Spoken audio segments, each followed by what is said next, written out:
ಪ್ರಭು ಕ್ರಿಸ್ತರಲ್ಲಿ ಪ್ರಿಯ ಗುರುಗಳೇ, ಕನ್ಯಾಸ್ತ್ರೀಯರೇ, ಸಹೋದರ ಸಹೋದರಿಯರೇ, ಹಾಗೂ ವಿಶೇಷವಾಗಿ ವಿಕಿ ಪವನ್ ಹಾಗೂ ಕ್ಲೆಮೆಂಟಿನಾ, ಪ್ರಬೋಧನೆ ಪ್ರಾರಂಭ ಮಾಡೋಕ್ಕಿಂತ ಮುಂಚೆ ನಿಮಗೆ ಈ ಶಿಲ್ಬೆಯನ್ನು ತೋರಿಸ್ತಾ ಇದ್ದೀನಿ.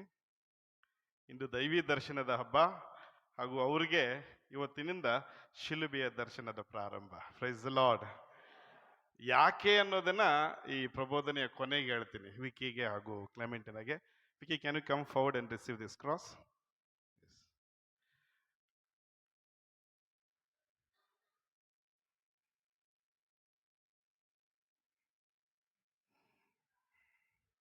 ಶಿಲುಬೆ ಯಾಕೆ ಕೊಟ್ಟೆ ಅನ್ನೋದನ್ನ ಯೋಚನೆ ಮಾಡ್ತಿರ್ತೀರ.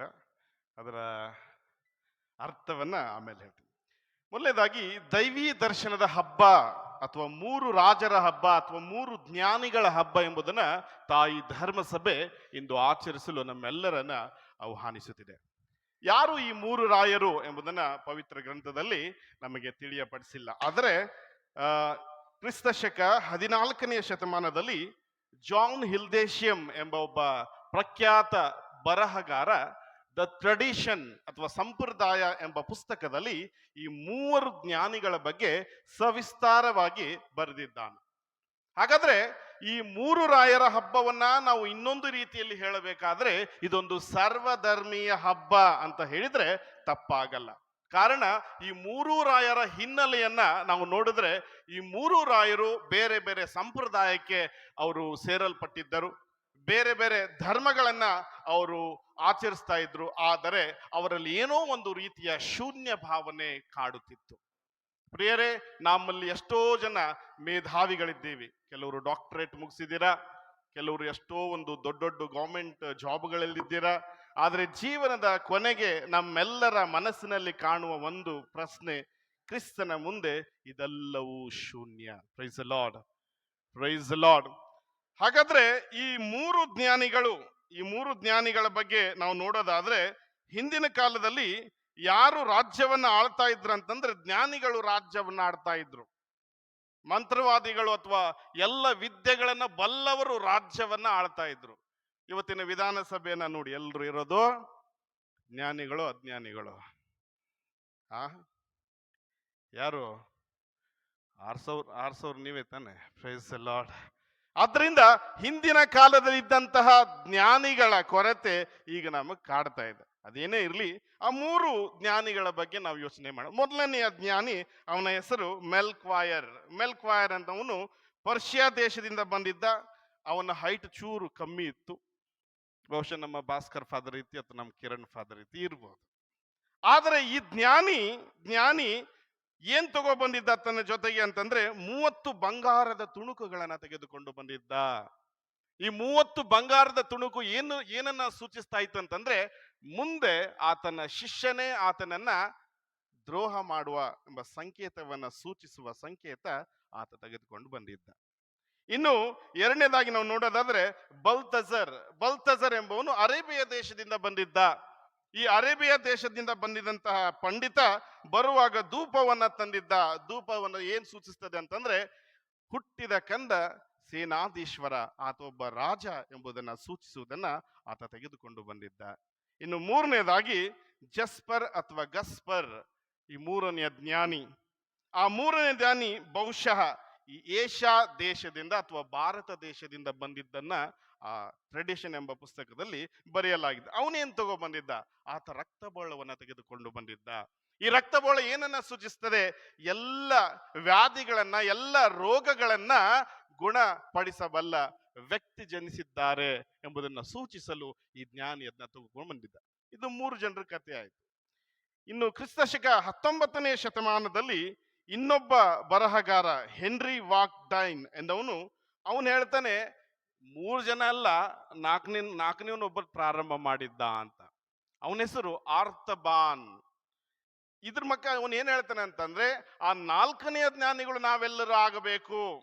ಕ್ರಿಸ್ತನನ್ನ ಹುಡುಕಿಕೊಳ್ಳುವ ಜ್ಞಾನಿಗಳು ನಾವಾಗಬೇಕು. ನಾವು ಈ ಪ್ರಪಂಚದ ವ್ಯಾಮೋಹದಲ್ಲಿ, ಸಂಪತ್ತಿನಲ್ಲಿ, ನಮ್ಮ ಇದರಲ್ಲೇ ಮುಳುಗೋದ್ರೆ ನಾವು ಜ್ಞಾನಿಗಳಾಗುವುದಿಲ್ಲ, ಬದಲಾಗಿ ಅಜ್ಞಾನಿಗಳಾಗ್ತೇವೆ ಎಂಬುದನ್ನ ಆ ಹೆನ್ರಿ ವಾನ್ ಡೈಕ್ ಎಂಬ ಬರಹಗಾರ ಹೇಳ್ತಾನೆ. ಇದು ಇವತ್ತಿನ ಹಬ್ಬದ ಸಾರಾಂಶ. ಪ್ರಿಯ ಸಹೋದರ ಸಹೋದರಿಯರೇ, ಇಂದು ನಮ್ಮ ವಿಕ್ಕಿ ಹಾಗೂ ಕ್ಲೆಮೆಂಟಿನ ತುಂಬಾ ಸಂತೋಷದಿಂದ ಈ ಪವಿತ್ರ ಆಲಯದಲ್ಲಿ ಬಂದಿದ್ದಾರೆ ತಮ್ಮ ಜೀವನದ ವಾಗ್ದಾನಗಳನ್ನ ಕೈಗೊಳ್ಳಲು. ವಿಕ್ಕಿ ಹಾಗೂ ಕ್ಲೆಮೆಂಟಿನ ಅರೇಂಜ್ ಮ್ಯಾರೇಜಾ, love ಮ್ಯಾರೇಜಾ?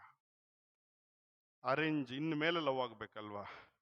Price the lord. Okay, ಹಾಗಾದ್ರೆ ಪ್ರೀತಿ ಎಂಬುದು ನಿಮ್ಮಲ್ಲಿ ಕಡಿಮೆಯಾಗದಿರಲಿ. ಮೊದಲನೇದ್ದು, ಪ್ರೀತಿ ಎಂಬುದು ನಿಮ್ಮಲ್ಲಿ ಕಡಿಮೆಯಾಗದಿರಲಿ. ಕ್ಲೆಮೆಂಟಿನ ನೋಡಕ್ಕೆ ತುಂಬಾ ಚೆನ್ನಾಗಿದ್ದಾಳೆ ಅಥವಾ ತುಂಬಾ ಸುಂದರವಾಗಿದ್ದಾಳೆ. ಈ ಸೌಂದರ್ಯ, ಅಥವಾ ನಮ್ಮ ಹ್ಯಾಂಡ್ಸಮ್ ಹುಡುಗನೂ ಇಲ್ಲಿದ್ದಾನೆ, ಈ ಸೌಂದರ್ಯ ಯಾವಾಗ್ಲೂ ಶಾಶ್ವತವಾಗಿ ಉಳಿತದ? ಹಾಗಾದ್ರೆ ಉಳಿಬೇಕಾಗಿದ್ದೇನು ನಿಮ್ಮಲ್ಲಿ ಅಂತಂದ್ರೆ ಕೇವಲ ಪ್ರೀತಿ ಮಾತ್ರ. ಒಬ್ಬ ಸುಂದರ ಯುವತಿಯನ್ನ ಕೈ ಹಿಡಿದ ಒಬ್ಬ ಯುವಕ, ಆಕೆಯ ಸೌಂದರ್ಯಕ್ಕೆ ಅವನು ಮಾರಿ ಹೋಗಿದ್ದ. ಇವನು ಬಿಸ್ನೆಸ್ ಟ್ರಿಪ್ ಅಂತ ಹೊರದೇಶಕ್ಕೆ ಹೋಗಿದ್ದ. ವಾಪಸ್ ಬರುವಾಗ ಏನಾಯ್ತು ಅಂತಂದ್ರೆ ಅಪಘಾತದಲ್ಲಿ ಅವನು ಕಣ್ಣುಗಳನ್ನ ಕಳ್ಕೊಬಿಟ್ಟ. ಮನೆಗೆ ಬಂದ, ಹೆಂಡತಿ ಗೊತ್ತಾಯ್ತು ನನ್ನ ಗಂಡ ಏನ್ ಮಾಡಿದಾನೆ, ಕಣ್ಣನ್ನ ಕಳ್ಕೊಂಡಿದ್ದಾನೆ. ಏನ್ ಮಾಡೋದು, ನಾವಿಬ್ರು ಪ್ರೀತಿಸಿ ಮದುವೆ ಆದಂತವರು, ಆತನನ್ನ ನಾನು ಕುರುಡ ಅಂತ ನಾನು ಕೈ ಬಿಡಲ್ಲ ಅಂತ ಹೇಳಿ ಹೇಗೋ ಜೀವನ ಸಾಗಿತ್ತು. ಹೀಗೆ ಕೆಲವು ವರ್ಷಗಳಾದ ಮೇಲೆ ಆಕೆಗೆ ತನ್ನ ಸೌಂದರ್ಯವೇ ಆಕೆಗೆ ಒಂದು ಮಾರಕವಾಗಿತ್ತು. ಯಾಕಂತಂದ್ರೆ ಆಕೆಗೆ ಒಂದು ರೀತಿಯ ಚರ್ಮ ರೋಗದ ಸಮಸ್ಯೆ ಕಾಣಿಸಿಕೊಂಡಿತ್ತು. ಹೀಗೆ ಆಯ್ತು, ಆ ಚರ್ಮ ರೋಗದ ಸಮಸ್ಯೆ ಬಂತು ಅಂತ ಹೇಳಿ ಜಿಗುಪ್ಸೆಗೆ ಒಳಗಾದಂತಹ ಆ ಯುವತಿ ಕೊನೆಗೆ ಪ್ರಾಣಾರ್ಪಣೆ ಮಾಡ್ತಾಳೆ. ಅವಳು ಸತ್ತು ಹೋಗ್ತಾಳೆ. ಆಕೆ ಸತ್ತೋದ ಮೇಲೆ ಆಕೆಯ ಗಂಡ ಏನ್ ಮಾಡ್ತಾನೆ, ಆಕೆ ಶವ ಸಂಸ್ಕಾರಗಳನ್ನ ಮುಗಿಸಿ ಇನ್ನೇನು ಆ ಊರನ್ನು ಬಿಟ್ಟು ಬೇರೆ ಊರಿಗೆ ಹೋಗಕ್ಕೆ ಅವನು ಪ್ರಾರಂಭ ಮಾಡಿದಾಗ ಊರ್ ಜನರು ಕೇಳ್ತಾರೆ ಅವನಿಗೆ, ಅಯ್ಯ ನಿನಗೆ ಕಣ್ಣಿಲ್ಲ, ಇಷ್ಟು ವರ್ಷ ನಿನ್ನ ಹೆಂಡತಿ ನಿನ್ನ ನೋಡ್ಕೊಂಡ್ಲು, ನೀನ್ ಯಾಕೆ ಊರ್ ಬಿಟ್ಟು ಹೋಗ್ತಾ ಇದೀಯಾ ಅಂತ ಹೇಳಿದಾಗ ಆತ ತನ್ನ ಕಪ್ಪು ಕನ್ನಡಿಯನ್ನ ತೆಗೆದು ಹೇಳ್ತಾನೆ, ನೋಡಿ ನಾನು ಕುರುಡನಲ್ಲ, ನಾನು ಕುರುಡ ಎಂಬುದನ್ನ ನಾಟಕ ಮಾಡಿದೆ. ಯಾಕಂತಂದ್ರೆ ನನ್ನ ಪ್ರೇಯಸಿ ಅಥವಾ ನನ್ನ ಹೆಂಡತಿ, ಆಕೆಯ ರೂಪಕ್ಕೆ ನಾನು ಬೆರಗಾಗಿ ಆಕೆಯನ್ನ ಪ್ರೀತಿ ಮಾಡಿದ್ದೆ. ಆಕೆಯೇ ನನ್ನ ಸರ್ವಸ್ವವಾಗಿದ್ಲು. ಯಾವಾಗ ಆಕೆಗೆ ಚರ್ಮ ರೋಗ ಇದೆ ಅಂತ ಗೊತ್ತಾಯ್ತೋ, ನಾನು ಅವಳನ್ನ ಬಿಟ್ಬಿಟ್ಟಿದ್ರೆ ಅವಳು ಇನ್ನೂ ನೋವಾಗಿರೋದು. ಅದಕ್ಕೆ ಆಕೆ ಇರುವವರೆಗೂ ಅವಳ ಜೊತೆಗೇ ಇರ್ತೀನಿ ಅಂತ ನಾನು ವಾಗ್ದಾನ ಮಾಡಿದ್ದೀನಿ. ಆದ್ರಿಂದ ಅವಳ ಜೊತೆಗೇ ಇದ್ದೆ, ನಾನು ಕುರುಡ್ನಲ್ಲ. ಆಕೆಯ ಮೇಲೆ ಇರುವಂತ ಪ್ರೀತಿ ಯಾವತ್ತಿಗೂ ಕಮ್ಮಿ ಆಗೋದಿಲ್ಲ ಅಂತ ಹೇಳಿದಂತೆ. ವಿಕ್ಕಿ ಪವನ್ ಹಾಗೂ ಕ್ಲೆಮೆಂಟಿನ ನಿಮ್ಮಿಬ್ಬರ ಪ್ರೀತಿ ಎಂದಿಗೂ ಕಮ್ಮಿ ಆಗದಿರಲಿ ಅನ್ನೋದೇ ನಮ್ಮ ಆಶಯ. ಇನ್ನು ಎರಡನೇದಾಗಿ ನಾವು ನೋಡೋದಾದ್ರೆ, ದಾಂಪತ್ಯ ಜೀವನದಲ್ಲಿ ಕೆಲವೊಂದ್ಸತ ನಾವು ಮೂಗರಾಗಬೇಕು, ಕೆಲವೊಂದ್ಸತ ನಾವು ಕಿವುಡರಾಗಬೇಕು ಅಂತ ಹೇಳ್ತಾರೆ. ಹೇಗೆ ಅನ್ನೋದನ್ನ ನೋಡೋದಾದ್ರೆ, ಒಂದು 84 ವರ್ಷದ ಬೆರಿ ಡಾಸನ್ ಹಾಗೂ ಅವರ ಹೆಂಡತಿ ಡೊರತಿ 80 ವರ್ಷ, ಅವ್ರ ಮದುವೆಯಾಗಿ 62 ವರ್ಷ ದಾಂಪತ್ಯ ಜೀವನವನ್ನ ನಡೆಸಿದ್ರು. 62 ವರ್ಷ ದಾಂಪತ್ಯ ಜೀವನ ಆದ್ಮೇಲೆ ಗೊತ್ತಾಯ್ತು, ಗಂಡನಾದವನು ನಿಜವಾಗ್ಲೂ ಮೂಗನಲ್ಲ, ಅವನು ಕಿವುಡನಲ್ಲ. ಹೊರಗಡೆ ಚೆನ್ನಾಗೇ ಮಾತಾಡ್ತಿದ್ದ, ಮನೆಗೆ ಬಂದಾಗ ಮಾತ್ರ ಸೈಲೆಂಟ್ ಆಗ್ಬಿಡ್ತಾರೆ. ಯಾಕಂತಂದ್ರೆ ಆತನ ಹೆಂಡತಿ ಬಜಾರಿ, ಬಯೋಳು. ಆದ್ರಿಂದ ಏನಾಗಿತ್ತು ಅಂತಂದ್ರೆ, ಇವನು ಮೂಗನಾಗಿ ಅಥವಾ ಕಿವುಡನಾಗಿ ಏನ್ ಮಾಡಿದ್ದ, ಅವನು ನಾಟಕ ಮಾಡಿದ್ದ. ಅದಕ್ಕೆ ಒಂದೊಂದ್ಸತಿ ದಾಂಪತ್ಯ ಜೀವನದಲ್ಲಿ ವಿಕ್ಕಿ ಹಾಗೂ ಕ್ಲೆಮೆಂಟಿನ ಕೆಲವೊಂದ್ಸತಿ ಮೂಗರಾಗಿರುವುದು ಒಳ್ಳೆಯದು, ಕಿವುಡರಾಗಿರುವುದು ಒಳ್ಳೆಯದು. ಯಾಕಂದ್ರೆ ಎಲ್ಲದಕ್ಕೂ ನೀವು ಪ್ರತಿಕ್ರಿಯೆಯನ್ನ ಕೊಡಕ್ ಹೋದ್ರೆ ದಾಂಪತ್ಯ ಜೀವನ ಸರಿ ಆಗಲ್ಲ. ಇಲ್ಲಿ ಕೂತಿರೋರು ಕೆಲವರು ಇದ್ದಾರೆ, ಮದುವೆ ಆಗಿ ಒಂದು 50 ವರ್ಷ ಆದವ್ರ ಕೈ ಮೇಲೆ ಹಾಕಿ ನೋಡೋಣ. 50 ವರ್ಷ, ಓಕೆ, ಜೋರದ ಚಪ್ಪಾಳಿ ಕೊಡಿ ಅವರಿಗೆ. 50 ವರ್ಷ ಆಗಿದೆ ಅಂತಂದ್ರೆ ನಮಸ್ಕಾರ ನಿಮಗೆ. ಓಕೆ. 40 ವರ್ಷ, 40 ವರ್ಷ, 30 ವರ್ಷ, ವೆರಿ ಗುಡ್. 25 ವರ್ಷ, ಚಪ್ಪಾಳಿ ಕೊಡಿ ಅವರಿಗೆ. ಅವರು ಯಾಕೆ ಖುಷಿಯಾಗಿದ್ದಾರೆ ಅಂತ ಅವ್ರನ್ನೇ ಕೇಳಿ. ಅವರು ಏನಂತಂದ್ರೆ ತಮ್ಮ ಜೀವನದಲ್ಲಿ ಈ ಪೇಷನ್ಸ್ ಅಂದ್ರೆ ತಾಳ್ಮೆಯನ್ನ ಸೆಲೆಬ್ರೇಟ್ ಮಾಡ್ತಾ ಇದ್ದಾರೆ. ಅದಕ್ಕೆ ಹೇಳ್ತಾರೆ, ತಾಳಿ ಕಟ್ಟುವಾಗ ತಾಳ್ಮೆ ಇರಲಿ, ತಾಳಿದವನು ಬಾಳಿಯಾನು, ತಾಳಿದವನು ಬಾಳಿಯಾನು. ಅದರಿಂದ ನಮ್ಮ ಜೀವನದಲ್ಲಿ ನಾವು ಇದನ್ನು ಅಳವಡಿಸ್ಕೊಡ್ಬೇಕು. ಇನ್ನು ಮೂರನೇದಾಗಿ, ಸಂಸಾರ ಎಂದರಂತಂದ್ರೆ ಒಬ್ಬರನ್ನ ಸೋಲಿಸಿ ನಾನೇ ಗೆಲ್ಲಬೇಕು ಎನ್ನುವುದು ಯುದ್ಧ ಅಂತೆ. ಒಬ್ಬರನ್ನ ಸೋಲಿಸಿ ನಾನೇ ಗೆಲ್ಲಬೇಕು ಅನ್ನೋದ್ರೆ ಅದೇ ಯುದ್ಧ. ಒಬ್ಬರಿಗೊಬ್ಬರು ಸೋತು ಇಬ್ಬರೂ ಗೆದ್ದರೆ ಅದು ಸಂಸಾರ. ಗೌರವ ಕಮ್ಮಿ ಆಗದಿರಲಿ. ಈಗ ನಿಮಗೆ ಕ್ವಾಲಿಫಿಕೇಶನ್ ಏನಂತ ನಾನು ಕೇಳಲ್ಲ. ಒಂದೊಂದು ನಿಮ್ದು ವೆಡ್ಡಿಂಗ್ ಇನ್ವಿಟೇಷನ್ ನಾನು ನೋಡಿಲ್ಲ. ಯಾಕಂದ್ರೆ ನಿಮ್ಮ ಚಿನ್ನಪ್ಪ ಫೋನ್ ಮಾಡಿ ಹೇಳೋದು ಬನ್ನಿ ಅಂತೂ ಬನ್ನಿ. ಈ ಕೆಲವೊಂದು ವೆಡ್ಡಿಂಗ್ ಇನ್ವಿಟೇಷನ್ ಅಲ್ಲಿ ಕ್ವಾಲಿಫಿಕೇಶನ್ ಆಗ್ತಾರೆ. MBA, MA BEd, engineering. ಮದುವೆ ಆಗಕ್ಕಿರುವ ಅರ್ಹತೆಗಳೇನು ಪ್ರಿಯ ಸಹೋದರ ಸಹೋದರಿಯರೇ? ಮದುವೆ ಆಗಕ್ಕೆ ಏನಾದ್ರೂ ಅರ್ಹತೆಗಳಿದೆಯೇ ಅಥವಾ ಇಲ್ವಾ? ಏನ್ ಹೇಳ್ತೀರಾ? ನಿಮ್ಮ ತಾತ ಮುತ್ತಂದ್ರು ಅವ್ರಿಗೇನಾದ್ರು MBA ಆದ್ಮೇಲೆ ಮದುವೆ ಆದ್ರ ಆಗಿದ್ರ? ಇಲ್ಲ. ಹೇಳ್ತಾರೆ, ಮದುವೆ ಎಂಬುದು ಒಂದು ಇಲಾಖೆ ಇದ್ದಂತೆ. ಇದರಲ್ಲಿ ಗಂಡ ಹೆಂಡತಿರಿಬ್ರು ಸೆಕ್ರೆಟರಿಗಳು. ಯಾವ ಸೆಕ್ರೆಟರಿಗಳು? ಕ್ಷಮೆಯನ್ನ ಕೊಡುವಂತ ಸೆಕ್ರೆಟರಿಗಳು.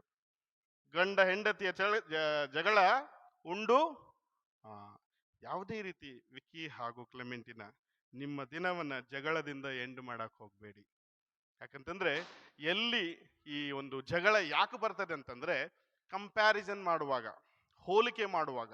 ಯಾವ ರೀತಿ ಹೋಲಿಕೆ ಅಂತಂತಂದ್ರೆ, ಈಗ ವಿಕ್ಕಿಗೆ ಕ್ವಾಲಿಫಿಕೇಶನ್ ಜಾಸ್ತಿ ಇರಬಹುದು ಅಥವಾ ನಿನ್ ಕ್ವಾಲಿಫಿಕೇಶನ್ ಜಾಸ್ತಿ ಇರಬಹುದು. ಆದ್ರೆ ಈ ವಿವಾಹ ಸಂಸ್ಕಾರದಲ್ಲಿ ಅದನ್ನೆಲ್ಲವನ್ನ ನೀವು ಮರೆತು ಒಂದೇ ಒಡಲಾಗಿ ಬಾಳುವಿರಿ, ಒಂದೇ ಶರೀರವಾಗಿ. ಇಲ್ಲಿ ನಿಮ್ಮಲ್ಲಿ ಯಾವುದೇ ರೀತಿಯ ನಾನ್ ದೊಡ್ಡವಳು ಅಥವಾ ನಾನ್ ದೊಡ್ಡವನು, ನನ್ನ ಸಂಬಳ ಜಾಸ್ತಿ ಇದೆ, ಇವಳ ಸಂಬಳ ಜಾಸ್ತಿ ಇದೆ, ಅಥವಾ ನಮ್ಮಪ್ಪನ ಜಾಸ್ತಿ ಆಸ್ತಿ ಇದೆ, ನಮ್ಮಪ್ಪನ ಜಾಸ್ತಿ ಆಸ್ತಿ ತಗೊಂಡು ನಿನ್ ಸುಡಗಾಡಿ ಏನೂ ಆಗಲ್ಲ, ಯಾರು ಹೊತ್ಕೊಂಡು ಹೋಗಿಲ್ಲ. ಇರುವುದು ಮಾತ್ರ ನಿಮ್ಮಲ್ಲಿ ತಾಳ್ಮೆ ಇರಬೇಕು, ನಿಮ್ಮಲ್ಲಿ ಸಮಾನತೆ ಇರಬೇಕು.